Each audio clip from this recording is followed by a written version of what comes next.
إن الحمد لله نحمده ونستعينه ونستغفره ونعوذ بالله من شرور أنفسنا ومن سيئات أعمالنا من يهده الله فلا مضل له ومن يضلله فلا هادي له أشهد أن لا إله إلا الله وحده لا شريك له وأشهد أن محمدًا عبده ورسوله أما بعد فإن خير الحديث كتاب الله وخير الهدي هدي محمد صلى الله عليه وسلم وشر الأمور محدثاتها وكل محدثة بدعة وكل بدعة ضلالة وكل ضلالة في النار فأعوذ بالله من الشيطان الرجيم بسم الله الرحمن الرحيم من قتل نفسا بغير نفس أو فساد في الأرض فكأنما قتل الناس جميعا وقال تعالى ولا تقتلوا أنفسكم إن الله كان بكم رحيما. تمام قسم کی تعریفات اسی اللہ تبارک و تعالیٰ کے لیے لائق اور زیبا ہیں جس نے ہم تمام کو انسان بنایا، اور اللہ تبارک و تعالیٰ کے اس بات پر جتنا بھی شکر ادا کیا جائے کم ہے کہ اس نے ہم کو مسلمان بنایا. بعدہ درود و سلام کا نزول ہو جو تمام انبیاء کرام پر، بالخصوص جناب محمد رسول اللہ صلی اللہ علیہ وسلم پر. اللہم صلی علی محمد وعلی آل محمد کما صلیت علی ابراہیم وعلی آل ابراہیم انک حمید مجید. اللہم بارک علی محمد وعلی آل محمد کما بارکت علی ابراہیم وعلی آل ابراہیم انک حمید مجید. محترم سامعین کرام، اللہ تبارک و تعالی نے ہم پر یہ حکم عائد کیا ہے کہ جو انسان من قتل نفسا بغیر نفس، جو انسان کسی انسان کو ناحق قتل کرتا ہے، فکأنما قتل الناس جميعا، کسی انسان کو قتل کرتا ہے یا زمین میں فساد پھیلاتا ہے، وہ ایسا ہی ہے جیسا کہ اس نے پوری انسانیت کو ختم کر دیا اور سارے کے سارے انسانوں کا قتل کر دیا.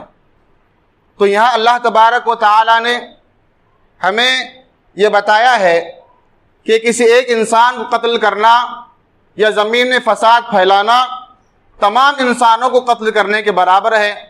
لہذا دین اسلام میں قتل کرنے کو حرام قرار دیا گیا.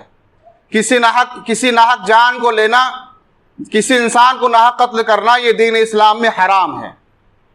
اللہ نے دوسرے کا ارشاد فرمایا وَلَا تَقْتُلُوا أَنفُسَكُمْ إِنَّ اللَّهَ كَانَ بِكُمْ رَحِيمًا، اور تم اپنے آپ کو بھی قتل نہ کرو، بے شک اللہ تبارک و تعالیٰ تم پر بڑا مہربان ہے.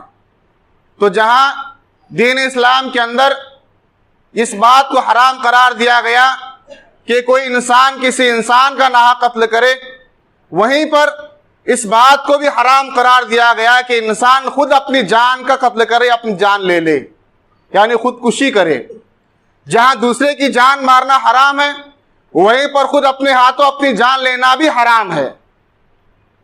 اور جو انسان ایسا کام کرتا ہے، خودکشی کرتا ہے، وہ بہت بڑے گناہ کا مرتکب ہوتا ہے. کتنا بڑا گناہ اس کا ہے؟ اللہ کے نبی صلی اللہ علیہ وسلم ارشاد فرماتے ہیں پچھلے زمانے میں، پچھلی امتوں میں ایک آدمی تھا، وہ زخمی ہو گیا. زخمی ہو جانے کی وجہ سے وہ زخموں کی تاب نہ لا سکا، زخموں کو برداشت نہ کر سکا، لہٰذا اس نے اپنے ہاتھ کاٹ لیے، اور ہاتھ کاٹنے کے بعد اس کا خون بہتا رہا حتیٰ کہ وہ انسان مر گیا. اللہ تبارک و تعالیٰ نے اس بندے کے بارے میں ارشاد فرمایا کہ میرے بندے نے میرے پاس آنے میں جلدی کی، حرمت علیہ الجنہ، میں نے اس بندے پر جنت کو حرام قرار دیا. یعنی وہ انسان جو خودکشی کرتا ہے، اپنے آپ کی جان لیتا ہے، چاہے اپنا ہاتھ کاٹ کر یا کسی بلڈنگ سے کسی عمارت سے چھلانگ لگا کر یا پانی میں ڈوب کر یا کسی اور طریقے سے اپنے آپ کو ہلاک کرتا ہے، اللہ کے نبی صلی اللہ علیہ وسلم کے فرمان کے مطابق اللہ تبارک و تعالیٰ نے ایسے بندے پر اپنی جنت کو حرام قرار دیا ہے۔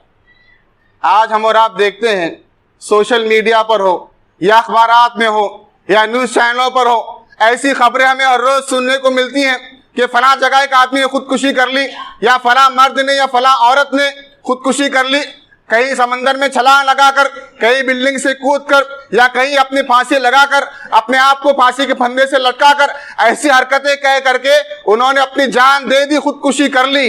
یہ ہم اور آپ کو بہت سننے کو ملتا ہے۔ تو محترم سامعین کرام، خودکشی کرنا دین اسلام میں حرام ہے، اور اس طریقے سے حرام ہے کہ اللہ تبارک و تعالیٰ نے خودکشی کرنے والے پر جنت کو حرام قرار دیا۔ طفیل بن عمر دوسی رضی اللہ تعالیٰ عنہ، مسلم شریف کی روایت ہے، طفیل بن عمر دوسی رضی اللہ تعالیٰ عنہ اور ان کے ساتھی مسلمان ہو کر کے مدینہ آئے۔ مدینہ آنے کے بعد مدینہ میں رہنے لگے۔ طفیل بن عمر دوسی رضی اللہ تعالیٰ عنہ کے جو ساتھی تھے، جو دوست تھے، انہیں مدینہ کی آب و ہوا راس نہ آئی، مدینہ کی آب و ہوا راس نہ آئی، بیمار ہو گئے۔ بیمار ہو گئے تو بیمار ہونے کی وجہ سے، شدید بیماری کی وجہ سے، بیماری کی تکلیف کو برداشت نہ کر سکے، اور بیماری کی تکلیف برداشت نہ کرنے کی وجہ سے انہوں نے اپنی انگلیاں کاٹ لی، اور انگلیاں کاٹنے کی وجہ سے خون بہتا رہا حتیٰ کہ ان کی موت واقع ہو گئی۔ طفیل بن عمر دوسی رضی اللہ تعالیٰ عنہ اس بات کو لے کر بڑے پریشان رہتے، بڑے فکر مند رہتے کہ میرے بھائی نے ایسی حرکت کی ہے، خودکشی کی ہے، بڑے فکر مند رہا کرتے تھے۔ چنانچہ ایک مرتبہ انہوں نے خواب دیکھا۔ خواب میں اپنے اس ساتھی کو دیکھا کہ بڑی اچھی حالت میں ہے، بڑی عمدہ حالت میں ہے، اور انہوں نے اپنا خواب بیان کرتے ہیں، میں نے اپنے خواب میں اپنے بھائی سے پوچھا کہ تمہارا کیا حال ہے، کس حالت میں ہو؟ تو میرے بھائی نے، میرے دوست نے مجھے جواب دیا کہ اللہ تبارک و تعالیٰ نے ہجرت کی وجہ سے میرے اس گناہ کو معاف فرما دیا۔ فرمایا کہ میرے ہجرت کرنے کی وجہ سے اللہ تبارک و تعالیٰ نے میرے گناہ کو معاف کر دیا۔ پھر یہ کہتے ہیں طفیل بن عمر دوسی، میں نے ان کے ہاتھ کو دیکھا کہ ان کے ہاتھ میں، جس ہاتھ کو انہوں نے کاٹا تھا، جو انگلیاں انہوں نے کاٹ لی تھی، کچھ کپڑے جیسی چیز لپٹے ہوئے ہیں، کپڑے سے اس ہاتھ کو لپیٹے ہوئے ہیں۔ تو میں نے پوچھا کہ تمہارے ہاتھ کو کیا ہوا؟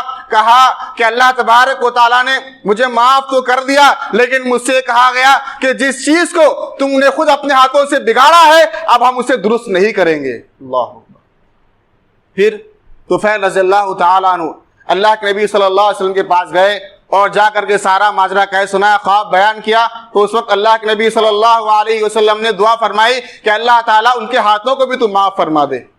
تو بہرحال پتا چلا کہ خودکشی کرنا بہت بڑا گناہ ہے، اور اللہ کے نبی صلی اللہ علیہ وسلم کے فرمان کے مطابق جو انسان دنیا میں جس طریقے سے خودکشی کرتا ہے، آخرت میں اللہ تبارک و تعالیٰ جہنم کے اندر اس انسان کو ویسی ہی سزا دیتے ہیں۔ اگر کسی انسان نے اپنے آپ کو کسی دھاردار چاقو سے یا کسی دھاردار ہتھیار سے اپنے آپ کو ختم کیا ہو گیا، قیامت کے دن اس کے ہاتھ میں وہ ہتھیار دیا جائے گا، اپنے پیٹ میں گھساتا رہے گا، اور یہ سزا اس کو ایک طویل مدت تک دی جائے گی۔ اگر کسی انسان نے کسی پہاڑ کی بلندی سے کود کر خودکشی کی ہوگی تو جہنم کے اندر بھی اس کو سزا دی جائے گی۔ وہ بلند پہاڑ پر چڑھے گا، نیچے چھلانگ لگائے گا، اور پھر چڑھے گا، پھر چھلانگ لگائے گا، اس طریقے سے بار بار اپنے آپ کو ہلاک کرتا رہے گا۔ اگر کسی انسان نے زہر کھا کر کے خودکشی کی ہوگی، اس کے ہاتھ میں زہر تھما دیا جائے گا، وہ زہر کو چاٹے گا اور چاٹتا رہے گا، تکلیف برداشت کرتا رہے گا، طویل مدت تک اللہ تبارک و تعالیٰ جہنم میں اس آدمی کو سزا دیتے رہیں گے۔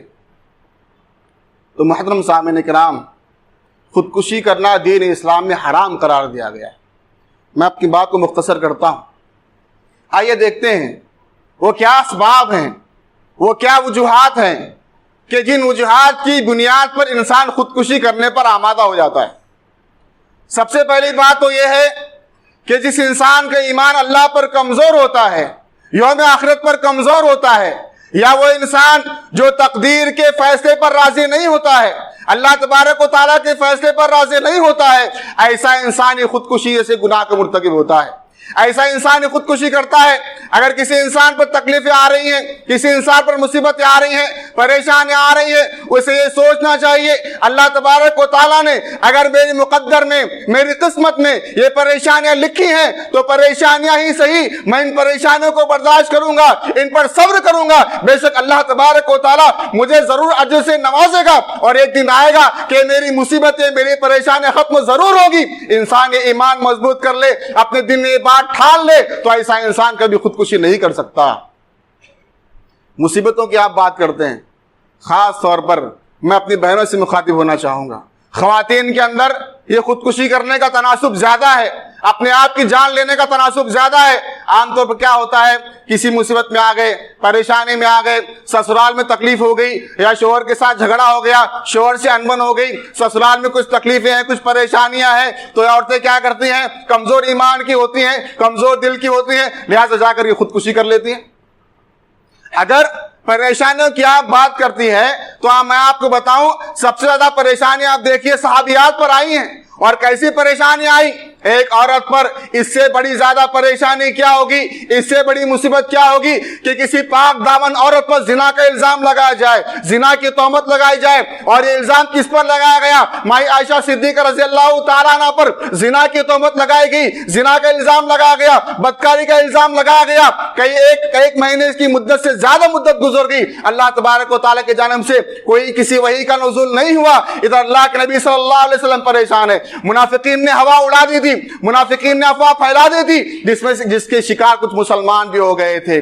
لیکن مائی عائشہ صدیقہ رضی اللہ تعالی عنہا نے اللہ تبارک و تعالیٰ سے دعائیں مانگی، اللہ کے سامنے گر گڑائی، لہٰذا اللہ تبارک و تعالیٰ نے بالآخر مائی عائشہ صدیقہ رضی اللہ تعالیٰ نے کی برات کا اور آپ کی پاک دامنی کا اعلان فرما دیا۔ آپ دیکھیں گے جریج ایک اللہ کے نیک بندے تھے، میں نے اس سے پہلے بھی واقعہ بتایا، ان پر بدکاری کا الزام لگا تو جس عورت سے جو بچہ پیدا ہوا تھا، جس عورت نے الزام لگایا تھا کہ جریج نے میرے ساتھ بدکاری کی ہے، اللہ نے اس بچے کو قوت گویائی دی، اس بچے نے گواہی دی کہ جریج میرا باپ نہیں ہے بلکہ فلاں فلاں آدمی میرا باپ ہے۔ اللہ نے اس بچے کے ذریعے سے جریج کی پاک دامنی کی گواہی دلوائی۔ مریم علیہ السلام ہے، ہاں، بغیر باپ کے اللہ تبارک و تعالیٰ نے عیسیٰ علیہ السلام کو ان کے بطن سے پیدا فرمایا، لوگوں نے بدکاری کا الزام لگایا، اللہ تبارک و تعالیٰ نے اس بچے کو یعنی عیسیٰ علیہ السلام کو جو ابھی شیر خوار ہے، ابھی گود میں دودھ پیتے بچے ہیں، قوت گویائی دی۔ انہوں نے کہا کہ میں اللہ کا بندہ ہوں، میں اللہ کا رسول ہوں، میری والدہ پاک دامن ہے۔ اللہ تبارک و تعالیٰ نے بچے کے ذریعے سے ایک گواہی ان کی پاک دامنی کی دلوائی۔ لیکن اللہ اکبر، مائی عائشہ صدیقہ کا کیا مقام، ان کا کیا مقام ہے؟ اللہ تبارک و تعالیٰ نے کسی بندے کے ذریعے سے یا کسی بچے کے ذریعے سے ان کی پاک دامنی کا اعلان نہیں کیا، بلکہ اللہ نے خود ساتوں آسمان سے جبرائیل کو بھیج کر کے اللہ تبارک و تعالیٰ نے خود مائی عائشہ صدیقہ کے پاک دامنی کا اعلان فرمایا۔ آپ سورہ نور اٹھا کر کے دیکھیں، لمبی سورت ہے، اس سورت میں کچھ آیات لگاتار اس بات پر نازل ہوئی ہیں کہ مائی عائشہ صدیقہ رضی اللہ تعالیٰ بے گناہ ہے اور بے قصور ہے اور پاک دامن ہے۔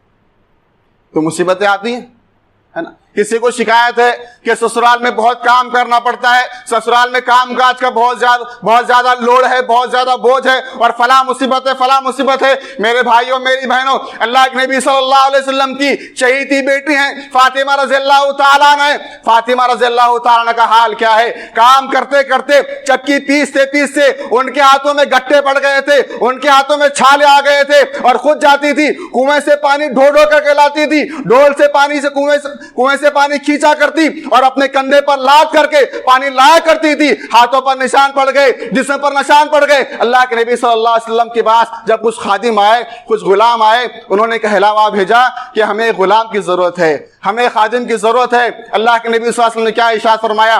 میں تمہیں ایک اس سے اچھی چیز دیتا ہوں جو غلام سے اچھی ہے، جو خادم سے اچھی ہے، اس سے بہتر چیز تمہیں بتاتا ہوں۔ وہ کیا ہے؟ جب تم رات میں سونے کے لیے اپنے بستر پر جاؤ تو 33 مرتبہ سبحان اللہ، 33 مرتبہ الحمدللہ اور 33 مرتبہ اللہ اکبر پڑھ لیا کرو۔ اللہ کے نبی نے ایک دوسرا ذریعہ بتایا، لیکن کوئی خادم اور کوئی غلام فاطمہ رضی اللہ تعالیٰ کو نہیں دیا۔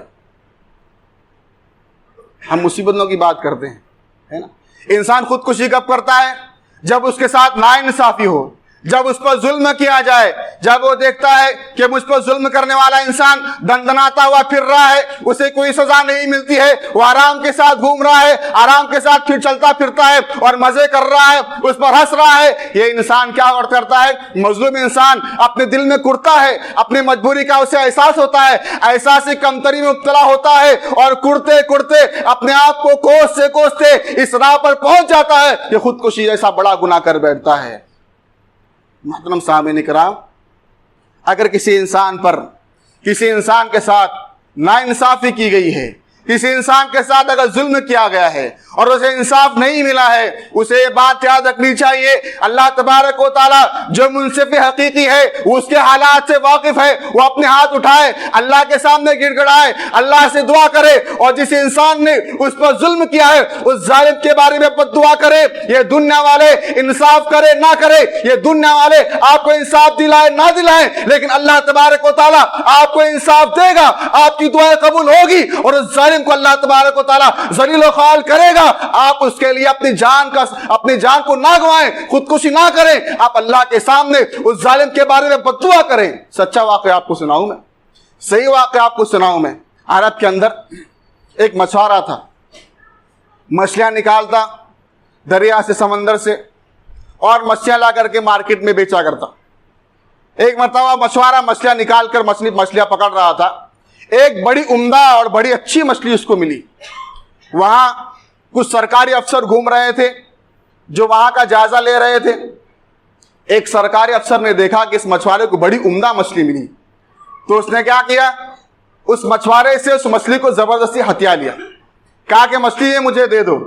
اس بیچارے مچھوارے نے کہا کہ دیکھو میں غریب انسان ہوں، مفلس انسان ہوں، اور اس مچھلی کے ذریعے سے اس کو میں بیچوں گا، اس سے جو رقم مجھے ملے گی اپنے بیوی بچوں کا پیٹ پالوں گا، لہٰذا تم مجھ پر ظلم نہ کرو۔ لیکن حکومت کا آدمی تھا، زبردستی اس نے مچھلی کو چھین لیا۔ کہتے مچھلی کو چھین کر کے چلا، راستے میں چلتے چلتے مچھلی کے اندر حرکت ہوئی، اور جب اس نے مچھلی کو پکڑنا چاہا تو مچھلی نے اس کے انگوٹھے کو کاٹ لیا، مچھلی نے اس کے انگوٹھے کو کاٹ لیا۔ گھر پہنچا، درد بڑھتا گیا، حکیم کے پاس گیا دوا لینے کے لیے۔ حکیموں نے کہا کہ اس کا زہر بڑا خطرناک ہے، لہٰذا تمہیں اپنی یہ انگلی کٹ کرنی پڑے گی، یہ انگوٹھا کاٹنا پڑے گا۔ انگوٹھا کاٹ دیا گیا۔ 2-3 دن گزرے، درد تھوڑا کم رہا، 2-4 دن گزرنے کے بعد پھر درد شروع ہو گیا۔ دوبارہ حکیم کے پاس گیا، حکیم نے کہا کہ لگتا ہے کہ زہر بڑا خطرناک ہے، تمہیں تمہارا یہ چھوٹا سامنے کا ہاتھ کا حصہ بھی کاٹنا پڑے گا، لہٰذا ہاتھ کاٹ دیا گیا۔ 2-4 دن گزرے، اس کے بعد پھر تکلیف میں اضافہ ہوا، پھر حکیم کے پاس گیا۔ حکیم نے دیکھ کر کہا اللہ کے بندے مجھے ایسا لگتا ہے تجھے کسی مظلوم کی بد دعا لگ گئی ہے، ذرا کیا بات ہے؟ علاج تو تیرا ہو رہا ہے لیکن زہر ہے کہ بڑھتا چلا جا رہا ہے، اب تیرا پورا ہاتھ بھی کاٹنا پڑے گا، اگر ہاتھ نہیں کاٹا گیا تو یہ زہر پورے جسم میں سرایت کر جائے گا اور تیری موت واقع ہو سکتی ہے، لہٰذا ہاتھ کاٹ دیا گیا۔ اور حکیم کی بات اس کے ذہن میں کھٹکی، اسے یاد آیا کہ کچھ ہی دن پہلے میں نے ایک مچھلی کو مچھوارے سے زبردستی ہتھیایا تھا، لہٰذا مچھوارے کو ڈھونڈتے ہوئے نکلا، وہ شہر چھوڑ کر کے دوسرے شہر چلا گیا تھا، وہاں پہنچا، جا کر کے اس سے معافی مانگی، اس مچھوارے نے معاف کیا، معاف کرنے کے بعد اس کا زخم وہیں پر تھم گیا۔ اب یہ عرب کے بازار میں کھڑا ہوتا اور چلا کر کہتا اے اللہ کے بندو کسی پر ظلم نہ کرنا، دیکھو میرا ہاتھ کٹا ہوا ہے، یہ میرے ظلم کا انجام ہے، میرے ظلم کا نتیجہ ہے۔ وہ اعلان کیا کرتا تھا۔ تو میرے بھائیو، اگر آپ پر کسی نے ظلم کیا ہے، آپ کو انصاف نہیں مل رہا ہے، آپ کے ساتھ عدل و انصاف کا کام نہیں، عدل و انصاف نہیں کیا جا رہا ہے، آپ اللہ تبارک و تعالیٰ سے لو لگائیں، اللہ تبارک و تعالیٰ آپ کو انصاف دلائے گا، اور جس انسان نے آپ پر ظلم کیا ہے اس ظالم کو اللہ تبارک و تعالیٰ ہرگز نہیں چھوڑے گا۔ خودکشی کرنے کا اور ایک سبب جو ہمیں سمجھ میں آتا ہے وہ کیا ہے؟ وہ عشق و محبت ہے نا۔ کسی نوجوان کو کسی لڑکی سے محبت ہو گئی، شادی کا پیغام بھیجا، شادی نہیں ہو پا رہی ہے، یا کسی لڑکے کو کسی لڑکے سے محبت ہو گئی، شادی کرنا چاہتی ہے، والدین رضامند نہیں ہے۔ میں نے سنا اچھے نوجوان لڑکے، اچھے صلاحیت لڑکیاں، انہوں نے محض عشق و محبت پہ ناکامہ کی وجہ سے خودکشی کر لی۔ میرے بھائیوں میری بہنوں، ہم ذرا اس بات پر غور کریں، وہ والدین جنہوں نے اپنے آپ کو گرمی کی دھوپ میں تپا کر، ہے نا، کسی نے کہا جب باپ دھوپ میں جلتا ہے اور ماں چولہے پر جلتی ہے تب کہیں جا کر کے اولاد پلتی ہے. باپ دھوپ میں جلتا ہے, ماں چولہے پر جلتی ہے, تب کہیں جا کر اولاد پلتی ہے. میرے بھائیوں میری بہنوں, جس ماں نے اپنے سینے سے لگا کر اپنے خون کو دودھ بنا کر ہمیں پلایا, ہمیں پالا پوسا, ہمیں بڑا کیا, جس باپ نے بارش کے موسم کی بارش کو نہ دیکھا, جس نے تپتی دھوپ کو نہ دیکھا, ٹھٹرتی ہوئی سردیوں کو نہ دیکھا, بارش میں, دھوپ میں, سردیوں میں ہمارے لیے محنت کیا, اس باپ کی محبت کیا ہمیں کم پڑ گئی؟ اس ماں کی محبت کیا ہمارے لیے کم پڑ گئی کہ ہم نے دنیا کی کسی محبت کے لیے اپنی جان کو قربان کر دیا؟ نہیں میرے بھائیو, اللہ ہماری جان پر سب سے زیادہ حق کسی کا ہے؟ اللہ اور اس کے رسول کا ہے. اور اللہ اور اس کے رسول کے بعد ہماری جان پر سب سے زیادہ حق اگر کسی کا ہے, ہمارے والدین کا ہے. اپنے والدین کے لیے جیو, ان کے حقوق کو ادا کرو. یہ بہانے بنا کر عشق محبت میں ناکامی ہو گئی, فلاں سے نکاح نہیں ہو پا رہا, فلاں سے شادی نہیں ہو پا رہی, اپنی جان دے دیا, یہ بہت بڑا گناہ ہے, نہایت سنگین جرم ہے. اور ایک سبب کیا ہے جو خودکشی کا ذریعہ بنتا ہے؟ آج کل کے فلمیں اور سیریل ہیں. آج کل کی فلمیں اور سیریل ہیں. آج ہمارے گھروں کے اندر بڑے بڑے اسکرین والی ٹی ویاں ہیں, بڑے بڑے موبائل ہیں. ان موبائلوں کے اندر, ان ٹی ویوں میں ہمارے بچے سیریل دیکھتے ہیں, فلمیں دیکھتے ہیں. فلمی کسی کردار نے کسی کام میں ناکام ہونے کی وجہ سے خودکشی کر لیا یا کسی اور کی وجہ سے خودکشی کر لیا, تو اس کردار سے ہمارے بچے متاثر ہوتے ہیں. ذہن کچا ہوتا ہے, سمجھنے کی صلاحیت نہیں ہوتی ہے, لہٰذا فلموں کے کردار سے متاثر ہوتے ہیں, سیریلوں کے کردار سے متاثر ہوتے ہیں اور جا کر کے خودکشی کر لیتے ہیں. میرے بھائیوں, ہمارے افسوس کے ساتھ کہنا پڑتا ہے, مہنگے موبائل, ہزاروں روپے کے موبائل, ہزاروں روپیوں کے کھلونے ہم اپنے اولاد کو دلاتے ہیں, لیکن ذرا سی دینی کتاب لینا ہمیں پڑ گیا, ذرا قیمت زیادہ معلوم ہو گئی, 200-500 روپے معلوم ہو گئی, ہم کتاب لینے سے کتراتے ہیں. ہمارے گھروں میں جتنے افراد ہوں گے, ہر فرد کا الگ علیحدہ موبائل ضرور ہوگا, لیکن ذرا اندازہ لگائیں, ذرا سوچیں, ذرا غور کریں, ہمارے گھر میں دینی کتابیں کتنی ہیں؟ ہمارے گھروں میں تفسیر کے قرآن کتنے ہیں؟ ہمارے گھروں میں اللہ کے نبی صلی اللہ علیہ وسلم کے واقعات کی, اللہ تبارک و تعالیٰ کے احکام و فرامین کی کتنی کتابیں ہمارے گھروں میں ہیں؟ لہذا نتیجہ یہ ہوا, ہم نے اپنے بچوں کو کھلونے تو دلوا دیے, موبائل تو دلوا دیے, ٹی ویاں تو ہم نے لگوا دی, لیکن دینی کتاب اپنے بچوں کو دلانے سے ہم قاصر رہے. نتیجہ یہ ہوا ان کی تربیت نہ ہو سکی. تربیت نہ ہونے کی وجہ سے ان فلمی کرداروں سے انہوں نے اپنا اثر لیا اور نتیجہ یہ ہوا کہ خودکشی کر بیٹھے. تو محترم سامعین کرام, یہیں پر میں اپنی بات کو روکتا ہوں. اور بہت ساری باتیں مجھے بتانی تھیں, لیکن وقت کی قلت ہے اور حالات کا مطالبہ ہے کہ میں اپنی بات کو روک لوں. اللہ تبارک و تعالیٰ سے دعا ہے اللہ مجھے اور آپ کو کہنے اور سننے زیادہ عمل کرنے کی توفیق عطا فرمائے. آمین. وآخر دعوانا الحمدللہ رب العالمین.